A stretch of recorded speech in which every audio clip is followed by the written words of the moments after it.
बिस्मिल्लाहिर्रहमानिर्रहीम। अस्सलाम वालेकुम नाज़रीन, आप यूट्यूब चैनल देख रहे हैं। मैं इमरान खान हूँ। दो बहुत बड़ी खबरें हैं। सबसे पहली खबर तो ये है कि नून लीग ने पूरी कोशिश करके देख ली, क्योंकि पहली बारी नून लीग की थी और नून लीग ने क्लेम किया था कि वो ये आईनी तरमीम करवा देंगे। और जब उन्होंने क्लेम किया तो फिर आपने देखा कि उनके बड़े बड़े लोग जो हैं वो मुतहर्रिक हुए। नवाज शरीफ साहब ने टेलीफोन्स किए, इसहाक डार मुतहर्रिक हुए, शहबाज शरीफ खुद मुतहर्रिक हुए। ये सारे बार बार जाकर मुलाकातें फजल रहमान साहब भी करते थे। हर जगह पे इन्होंने कोशिश की, बंदे तोड़ने की कोशिश हुई, बंदे उठाए गए। 7 बंदे गायब भी हो गए। पाकिस्तान तहरीक इंसाफ के 7 टोटल बंदे गायब हुए थे। तो सारा कुछ करके देख लिया नून लीग ने, और पीपल्स पार्टी ने भी उनका हाथ बटाया, लेकिन आईनी तरमीम हो नहीं पाई। अब ये टास्क जो है वो पाकिस्तान पीपल्स पार्टी को मिला है और जरदारी साहब ने ये जिम्मेदारी उठाई है कि वो आईनी तरमीम करवा कर देंगे। अगर जरदारी साहब ये आईनी तरमीम करवा देते हैं तो इसके बदले में उन्हें वो कुछ मिलेगा जो सियासी तौर पे उनको चाहिए। यानी वो अपने बेटे बिलावल के लिए बड़े ओहदे चाहते हैं आईनी नुक्ता नज़र से, और उसके लिए वो कोशिश भी कर रहे हैं। बिलावल को उन्होंने पूरी तरह मैदान में उतारा। पहले नून लीगी प्रोग्राम्स में जाते थे, प्रेस कॉन्फ्रेंस करते थे, दावे करते थे, और अब जो है वो बिलावल प्रोग्राम्स में जा रहे थे, प्रेस कॉन्फ्रेंस कर रहे थे, सहाफ़ियों से मुलाकात कर रहे थे, दावे कर रहे थे। तो बिलावल ने भी बड़ी कोशिश की, लेकिन जो हुआ वो ये है कि पहले नून लीग का डाटा गलत था, अब बिलावल का डाटा गलत है। मैंने आपसे कहा था ना, जब डाटा सामने आएगा तब पता चलेगा। बिलावल ने बार बार ये कहा कि आईनी अदालत इसलिए बननी चाहिए, यानी इंसानी हकूक़ पे तो वो बात ही नहीं करते थे, फौजी अदालतों पे बात ही नहीं करते थे। वो जो हसास मामला थे जो जुड़े हुए थे सिविलियन सुपरमेसी और इंसानी हकूक़ के साथ, उनके ऊपर तो बात नहीं करते थे। बात करते थे घूम घूम के आईनी अदालत के ऊपर। अब आईनी अदालत पे बिलावल का जो सबसे तगड़ा आर्गूमेंट होता था वो ये होता था कि जनाब हम क्यों ना बनाए आईनी अदालत। 90% जो है time supreme court of Pakistan का आईनी मुकदमात सुनने में लग जाता है और 10% टाइम मिलता है बाकी मुकदमात को। ये बिलावल का दावा था, मैंने बार बार कहा ये मुमकिन नहीं है। हाँ, ये ज़रूर है कि मीडिया का 90% टाइम जो है वो आईनी मुकदमात को कवरेज करने में लग जाता है, क्योंकि वो ज़्यादा कवरेज होती है उनकी। अदालत का ज़्यादा टाइम नहीं लगता, मीडिया का ज़्यादा लगता है। तो बिलावल ने गलत डाटा पेश किया। अब जो सही डाटा आया वो मैं आपको बता देता हूँ। वैसे सही डाटा पता किसका होता है, मैं बताता हूँ आपको। जिसने आईनी तरमीम या कानून साजी खुद उसके ऊपर काम किया हो ना, जिन सियासतदानों ने, उनका डाटा ठीक होता है। जिनको ये रेडीमेड मिली हो ना, बनी बनाई आईनी तरमीम उनके हवाले की गई हो, जैसे फार्म 47 पे बनी बनाई हुकूमत उनके हवाले की गई थी, तो फिर उनका डाटा ठीक नहीं होता, उनके अदादो शुमार गलत होते हैं, क्योंकि एक काम उन्होंने किया ही नहीं, सिर्फ लाकर उनके हाथ में पकड़ा दिया गया। अब क्योंकि एक काम उन्होंने किया ही नहीं तो उन्हें उसके बारे में बेचारों को क्या पता है। बिलावल के ज़हन पे बिलावजह बोझ डाल रहे हैं। तो मामला यह है कि बिलावल का जो डाटा था वो गलत है। अभी फजल रहमान साहब की पार्टी ने जो एक आईनी तरमीम का मसवदा बनाया है, जो पाकिस्तान तहरीक इंसाफ के साथ मुशावरत के साथ बनाया है, और वो पाकिस्तान तहरीक इंसाफ को प्रोवाइड किया गया, उसकी कुछ चीज़ें बाहर भी आई हैं।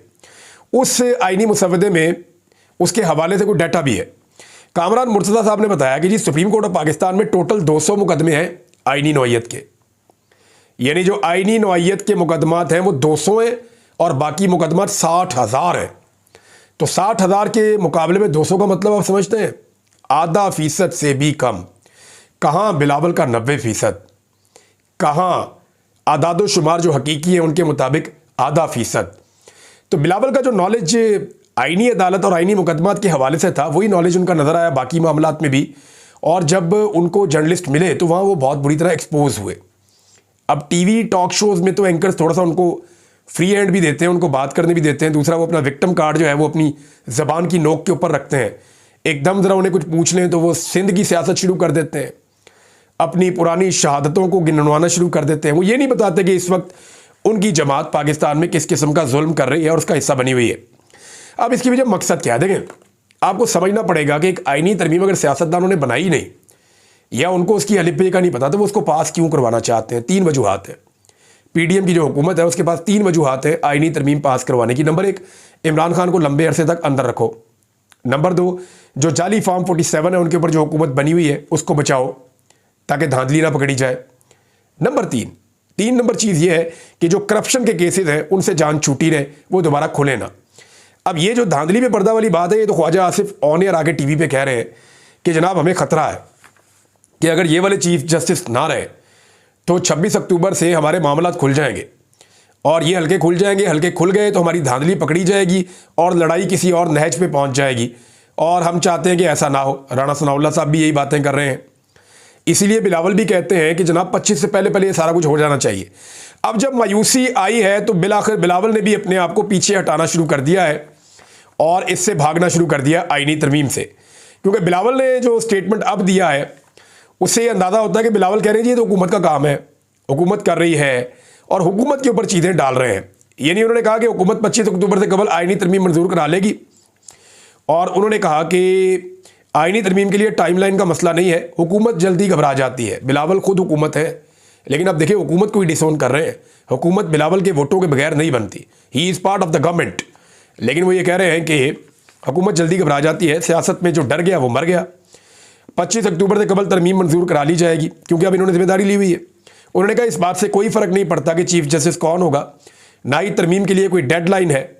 ताहम इस बात को ज़रूर फ़र्क पड़ता है कि किसी भी चीफ जस्टिस का तर्ज अमल इफ्तिखार चौधरी जैसा नहीं होना चाहिए। वो इफ्तिखार चौधरी तो बहुत बेहतर थे। जो अभी हुआ पाकिस्तान में जो कुछ लोगों के साथ, इसका तो अब तसव्वुर भी नहीं कर सकते। बिलावल ने कहा कि मौलाना फजल रहमान आईनी अदालत और अदालती इस्लाहात से मुत्तफिक हैं, ताहम तरमीम के मुसव्वदों पर मुशावरत जारी है। अब यहाँ पर भी बिलावल का नॉलेज कम है। मौलाना फजल रहमान साहब ने आईनी अदालत की बात नहीं की अपने मुसव्वदे में, उन्होंने बात की आईनी बेंच की कि आप सुप्रीम कोर्ट में जजेस की तादाद बढ़ा लें, लेकिन जो टॉप 5 जजेस हैं उनका एक मुस्तकिल बेंच बना देंगे। जब भी कोई आईनी नौइयत का मुकदमा आएगा तो ये जजेस सुन लिया करेंगे, और जूनियर जजेस को वो चीफ जस्टिस बनाने के हक में भी नहीं है। वो बहुत लंबा चौड़ा मामला है, वो मैंने आपको पिछले एक वीलॉग में बताया था कि एक्चुअली वो क्या चाह रहे हैं। अब बिलावल अपनी ड्यूटी कर रहे हैं, लेकिन इसके बावजूद उनको थोड़ा थोड़ा पीछे भी हटना पड़ रहा है। उन्हें नजर आ रहा है कि बंदे पूरे नहीं हो रहे। बंदे पूरे क्यों नहीं हो रहे, मैं आपको बताता हूं।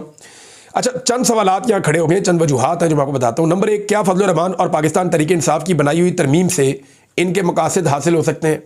तो जनाब नहीं हो सकते। नंबर 2, फजल रहमान के बगैर नंबर पूरे हो सकते हैं? तो जनाब जवाब ये है कि उनके बगैर नंबर पूरे नहीं हो सकते। फिर नंबर 3 ये कि अगर मखसूस नशिस्तें लेकर नंबर पूरे किए जाते हैं तो सेनेट के नंबर पूरे कैसे करेंगे? वो नंबर फिर सेनेट में पूरे नहीं हो सकते। और मखसूस नशिस्तें अगर ले ली तो एक नया आईनी बहरान पाकिस्तान में पैदा हो जाएगा, क्योंकि सुप्रीम कोर्ट के फुल बेंच का ये फैसला है और इससे ये भाग नहीं सकते। जस्टिस मंसूर अली शाह साहब जो आने वाले चीफ जस्टिस हैं, वो वाशगाफ अल्फाज में एक ही तकरीब में 5 मरतबा कह चुके हैं कि आपके पास कोई चॉइस नहीं है, आपको इस फैसले पर अमल दरामद करना पड़ेगा। सेनेट में बहुत मुश्किलात है। अब सेनेट में यह है कि पाकिस्तान तहरीक इंसाफ को अपने 1-2 बंदों के ऊपर जो शक था, उनमें से एक बंदा तो चला गया पाकिस्तान से बाहर, और एक बंदा पहुंच गया खैबर पख्तूनख्वा में प्रोटेक्शन के लिए कि जनाब मुझे यहां रखा जाए 25 तक, और मैं किसी आईनी तरमीम में वोट नहीं डालूंगा, जितना मर्जी मेरे ऊपर दबाव आए। तो एमएनए उन्होंने अपने काबू कर लिए हैं, सेनेटर्स उन्होंने अपने काबू कर लिए हैं। एक आधे के अलावा अब कोई शक की गुंजाइश है नहीं। फजल रहमान साहब को अपने 2 सेनेटर्स पे शक है, लेकिन हुकूमत के अभी भी 6 सेनेटर्स कम है। तो ये कैसे पूरे करेंगे? तो ये बहुत मुश्किल है फजल रहमान साहब के बगैर। और फजल रहमान साहब का अपना एक आईनी तरमीम का मुसव्वदा मौजूद है, और उसकी मौजूदगी में तो मुमकिन नहीं दिखाई दे रहा कि फजल रहमान साहब हुकूमती मुसव्वदे पे आईनी तरमीम करवाएं और हुकूमत फजल रहमान साहब के मुसव्वदे पे आईनी तरमीम करवाए। और दोनों में इतना ज़मीन आसमान का फ़र्क है क्योंकि बीच का रास्ता भी उन दोनों में निकल ही नहीं सकता, पॉसिबल नहीं है। अब आ जाए नाज़रीन, एक और बड़ी खबर है, और वो है पाकिस्तान तहरीक इंसाफ में एक बड़ा वाज़े एक दरार पैदा हो गई, इख्तलाफ पैदा हो गया। दरार तो नहीं कह सकते, लेकिन इख्तलाफ राय पैदा हो गया है। और वो इख्तलाफ राय क्या है ये मैं आपको बताता हूँ। ये जो पश्तून तहफ़्फ़ुज़ मूवमेंट का, या जो ये पश्तून कौमी जरगा होने जा रहा था, इस मामले में पाकिस्तान तहरीक इंसाफ का एक मौक़िफ़ था। तहरीक इंसाफ ने अपने बहुत सारे फोरम्स पे, अपने बहुत सारे हलकों में इसको एक मुस्बत चीज़ की तरह उजागर किया था कि ये एक अच्छी एक्टिविटी होने जा रही है। ख़ुद भी अली अमीन गंडापुर साहब ने पहले एक जरगा बुलाया था, और जहाँ जहाँ पे जरगे हो रहे थे इनके लोग जाकर पाकिस्तान तहरीक इंसाफ के शामिल होते थे। और इसी तरह जब एक ग्रैंड जरगे का माहौल बना जिसको खैबर में होना था, तो पाकिस्तान तहरीक इंसाफ उसको पॉजिटिवली देख रही थी। लेकिन जब अली अमीन गंडापुर साहब जो हैं वो गायब हुए और फिर वापस मंजर आम पे आए, तो उनका मौक़िफ़ इसके बाद बदला हुआ था। और उसका एक रीज़न ये भी था कि इस दौरान में हुकूमत पाकिस्तान ने अपने इख्तियारात को इस्तेमाल करते हुए पश्तून तहफ़्फ़ुज़ मूवमेंट के ऊपर पाबंदी लगा दी थी। अब मामला यह है कि ये प्रोग्राम क्या पश्तून तहफ़्फ़ुज़ मूवमेंट का है? तो वो लोग कहते हैं नहीं जी, हम भी इसका उसी तरह हिस्सा हैं जैसे पीटीआई, एएनपी, फजल रहमान और बाकी सारी सियासी जमातें या जमात इस्लामी या बहुत सारे बशर बहुत सारे जो हैं हमारे मलिक, बहुत सारे जो हैं वो एल्डर्स, जो कबायली हैं, सरदार हैं, जैसे वो इसका हिस्सा है ऐसे ही हम भी इसका हिस्सा हैं। तो ये हमारा प्लेटफॉर्म के ऊपर नहीं हो रही, ये उनका ये कहना है बहरहाल। और यही बात जो है वो पाकिस्तान तहरीक इंसाफ भी कहती थी।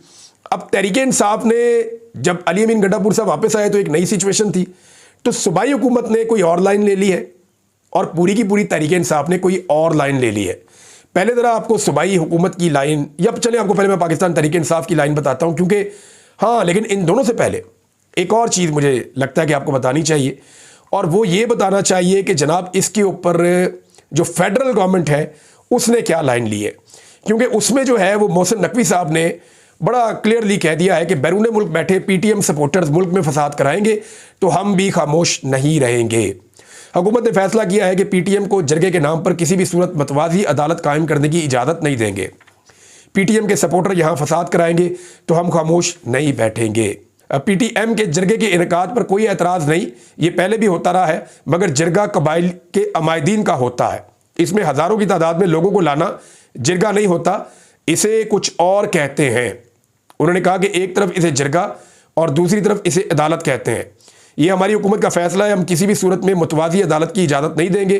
फिर उन्होंने इस बात का भी जोर दिया कि जनाब इस पर जो सूबाई हुकूमत है या केपी हुकूमत है, हकूक़ की बात है तो मुज़ाकरात के लिए तैयार है, लेकिन उन्होंने कहा जी अगर जो वफाकी हुकूमत का फैसला है उसको सपोर्ट करना पड़ेगा, खैबर पख्तूनख्वा हुकूमत को, और जो भी सूबाई हुकूमत है उसको सपोर्ट करना पड़ेगा, उन्होंने ये भी कहा।